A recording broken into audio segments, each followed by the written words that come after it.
मैं वापडा ऑफिस में मौजूद हूँ। मेरे साथ सालिहा मौजूद हैं जो एक फ़र्श शनास ऑफिसर हैं। यहाँ पर वो काम करती हैं, साथ अपने जो 4 माह का बेबी है उसको भी संभालती हैं, उसको साथ लेकर आती हैं। ये अपने बेबी को साथ क्यों लेकर आती हैं और किन किन मुश्किलात का सामना करना पड़ता है इनको। NA न्यूज़ की वीडियोस देखने के लिए हमारे चैनल को सब्सक्राइब कीजिए, वीडियो को लाइक कीजिए और शेयर कीजिए, बेल आइकॉन को क्लिक कीजिए ताकि आप हमारी हर आने वाली वीडियोस से बाखबर रह सकें। बिस्मिल्लाहिर्रहमानिर्रहीम। नाज़रीन अस्सलाम वालेकुम, मैं हूं आपका मेज़बान हाफिज़ खुर्रम शहज़ाद और आप देख रहे हैं न्यूज़। नाज़रीन आज आपको लग रहा होगा जैसे मैं घर पर मौजूद हूं बच्चों के पास, लेकिन मैं घर पर बिल्कुल मौजूद नहीं। मैं वापडा ऑफिस में मौजूद हूं। मेरे साथ सालिहा मौजूद हैं जो एक फ़र्श शनास ऑफिसर हैं। यहाँ पर वो काम करती हैं, साथ अपने जो 4 माह का बेबी है उसको भी संभालती हैं, उसको साथ लेकर आती हैं। तो आइए इनसे बात करती हैं कि ये अपने बेबी को साथ क्यों लेकर आती हैं और किन किन मुश्किलात का सामना करना पड़ता है इनको। चलिए, बहुत शुक्रिया आपके टाइम का। मुझे ये बताइएगा,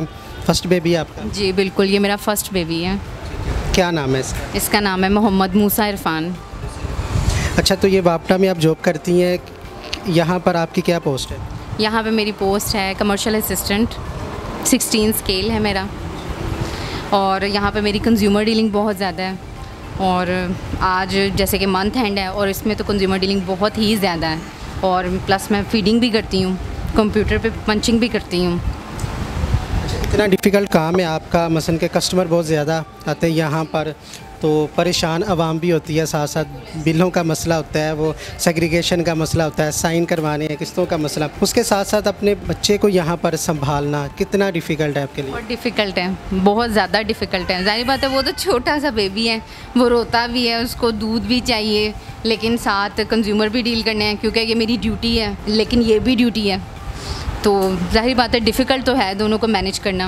अच्छा, इस तरह के हमने ना बहुत कम जो सरकारी मुलाजमीन हैं जो अपनी जॉब के साथ बिल्कुल वफा करती हैं, जो समझती हैं कि अगर सरकार हमें सैलरी दे रही है तो हम बिल्कुल उसका हक़ अदा करें। तो क्या समझती हैं कि आप बिल्कुल हक़ अदा कर रही हैं इसका? बिल्कुल ऐसी है, मैं तो हक़ अदा कर रही हूँ। 9 to 5 मेरी जॉब है और मैं 9:15 बजे इधर आ जाती हूँ और अपने टाइम पर ही जाती हूँ घर। अच्छा, जब ये बेबी होने वाला था तो कितने मंथ की छुट्टी आपने ली थी, तो कब स्टार्ट किया उसके बाद? मैंने 3 मंथ्स की छुट्टी थी जो मैंने अवेल की थी और उसके बाद जब मेरी छुट्टी ख़त्म हो गई थी तो फिर मैंने अपनी जॉब को कंटिन्यू किया और तब मेरा बेबी 1 मंथ या 1.5 मंथ का मेरा बेबी था। तब तो मैं इसको इसकी दादों के पास छोड़ के आती थी, लेकिन अब किसी रीज़न की वजह से वो घर पे मौजूद नहीं है, इसलिए फिर मुझे इसको साथ लेकर आना पड़ा है। तो लेकिन फिर इसको यहाँ पे मैनेज करना बहुत मुश्किल हो रहा है मेरे लिए। अच्छा, ये मदर फीड करता है? ये मदर फीड करता है, ये भी एक प्रॉब्लम है कि ये मदर फीड करता है जिसकी वजह से ये यहाँ पर है। अगर आप घर पर इसको छोड़ के आती हैं दादों के पास तो सारा दिन गुजारना इसके लिए बहुत मुश्किल। पहले ये फीडर पीता था, लेकिन कुछ इस पर डायरिया का अटैक हुआ जिसकी वजह से फिर ये फीडर पीना छोड़ दिया इसने। तो अब ये फिर कभी कभी ज़िद करता है, यानी कि मदर फीड भी करता है और फिर फीडर भी पी लेता है, लेकिन ज़्यादा मदर फीड ही करता है, तो जिसकी वजह से ये यहाँ पर है। आज काम तो काफ़ी काम का लोड होता है, तो उसको जब वो फीड की ज़रूरत होती है अब नहीं करवा पड़ती, तो उस दौरान जब ये बच्चा रोता है भूख से तो स्टाफ कितना कोऑपरेट करता है? स्टाफ बहुत ज़्यादा कोऑपरेटिव है मेरे साथ। मेरे ये 2 कलीग्स हैं, हैदर और नमान, ये दोनों बहुत ज़्यादा कोऑपरेटिव हैं। ये मुझे टाइम देते हैं, यानी कि कंज्यूमर डीलिंग भी ये लोग कर लेते हैं और मुझे टाइम दिया जाता है। मुझे एक सेपरेट रूम है, वहाँ पर AC भी है, प्रोवाइड किया गया, मुझे वहाँ पर जाने की इजाज़त है और वहाँ पर मैं चली जाती हूँ और वहाँ पर इसको फ़ीड करवा लेती हूँ।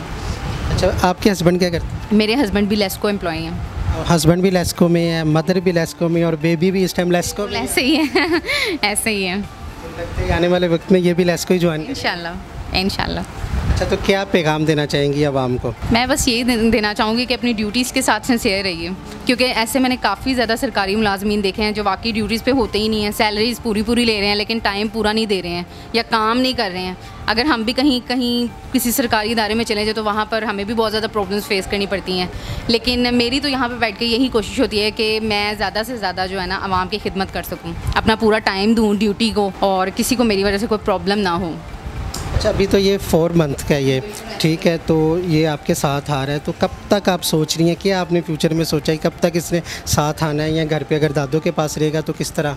दादों के पास अगर रहेगा, दादों के पास तो तब रहेगा जब ये कुछ खाने पीने वाला हो जाएगा, 7 मंथ्स का या 8 मंथ्स का हो जाएगा, तो फिर शायद दादों के पास ही रहेगा। दादों भी इसकी बहुत ज़्यादा कोऑपरेटिव हैं, काफ़ी ज़्यादा इसको संभालती हैं। लेकिन जाहिर बात है अगर एक बच्चा मदर फीड पे है तो वो तो फिर माँ के बगैर बिल्कुल भी नहीं रह सकता। लेकिन सोचा ये है कि जब ये 7 या 8 मंथ का हो जाएगा तो फिर इसको कुछ खिलाने पर लगा देंगे, ये डाइट लेगा तो ज़रा दूध कम पिएगा, तो फिर घर में ही रहेगा। क्योंकि ये एनवायरनमेंट भी इसके लिए इतना कोई अच्छा नहीं है। ये ऑफिस है, यहाँ पे तरह तरह के लोग हैं, यहाँ पे ये सारा रिकॉर्ड है, यहाँ पे डस्ट है। उसके अलावा कोरोना के भी हैं असरात, के भी सिम्टम्स, हाँ डेंगू भी आ गई, डेंगू भी है, तो फिर इसका यहाँ पे रहना वाकई बहुत मुश्किल है। लेकिन अभी इसकी मजबूरी है कि ये भूखा भी इसको नहीं रखा जा सकता क्योंकि बहुत ज़्यादा छोटा है।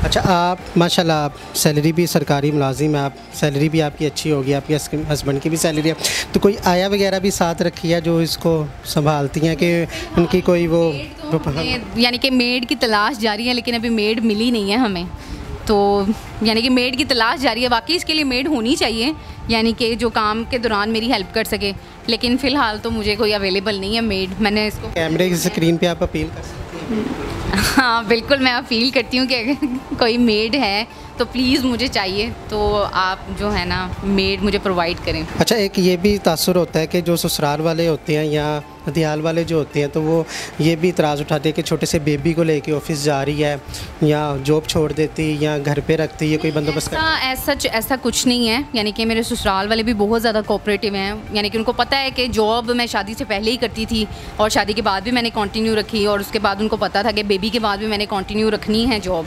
क्योंकि आजकल कुछ फाइनेंशियल जो हालात हैं वो भी इस तरह के हैं कि मतलब इस तरह अच्छा रन अप हम नहीं कर सकते। अगर हमने अपने बच्चे को अच्छा फ्यूचर देना है तो फिर मैं समझती हूँ कि मुझे अपनी जॉब को जो है ना छोड़ना नहीं चाहिए।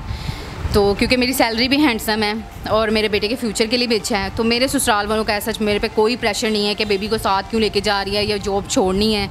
वो मेरी ससुराल जो माशाल्लाह बहुत ज़्यादा कोऑपरेटिव है और उसकी दादो तो बहुत ही ज़्यादा कोऑपरेटिव है, यानी कि वो काफ़ी कोऑपरेट करती हैं, वो इसको संभालती भी हैं। यानी कि अगर मैं घर भी चली जाती हूँ तो वो ही इसको संभालती हैं। ये ज़्यादा टाइम अपनी दादों के ही पास रहता है, लेकिन कुछ इसके मदर फीड की वजह से प्रॉब्लम हुई है तो फिर। अच्छा, जो आपके अफसरान हैं, एक्सियन साहब जो हैं, जो आर.ओ. साहब हैं, उनके लिए आप क्या कहना चाहिए? उनके बारे में बस यही कहना चाहूँगी, मेरे एक्सियन साहब हैं राबियार साहब, और मेरे रेवेन्यू ऑफिसर हैं सहीम याकूब साहब, वो बहुत ही अच्छे और बहुत ही नेक इंसान हैं और बहुत ज़्यादा कोऑपरेटिव हैं। उन्होंने भी मेरे साथ काफ़ी कोऑपरेट किया है, यानी कि कुछ रिलैक्सेशन टाइमिंग की मुझे उन्होंने प्रोवाइड की है, तो मैं उनका शुक्रिया अदा करती हूँ। जी नाज़रीन, हमारे साथ सालिहा मौजूद थी। आपने देखा कि कितनी फ़र्शनास ऑफ़िसर हैं, वो यहाँ पर अपने बेबी के साथ जो कस्टमर हैं उनको भी डील करती हैं, काम भी करती हैं। ये प्रोग्राम करने का मकसद यही था कि आपको ऐसे अफसरान से मिलवाना, ऐसे मुलाजमीन से मिलवाना चाहता था कि जो अपनी जो जॉब है उसके साथ कितना इंसाफ करती हैं, कितना वो जो सरकार से जो सैलरी लेती हैं तो उसका कितना हक अदा करती हैं। आज का प्रोग्राम आपको कैसा लगा कमेंट सेक्शन में अपने ख़यालात का इजहार ज़रूर कीजिएगा। मुझे दीजिएगा इजाज़त, अल्लाह ने के बाद।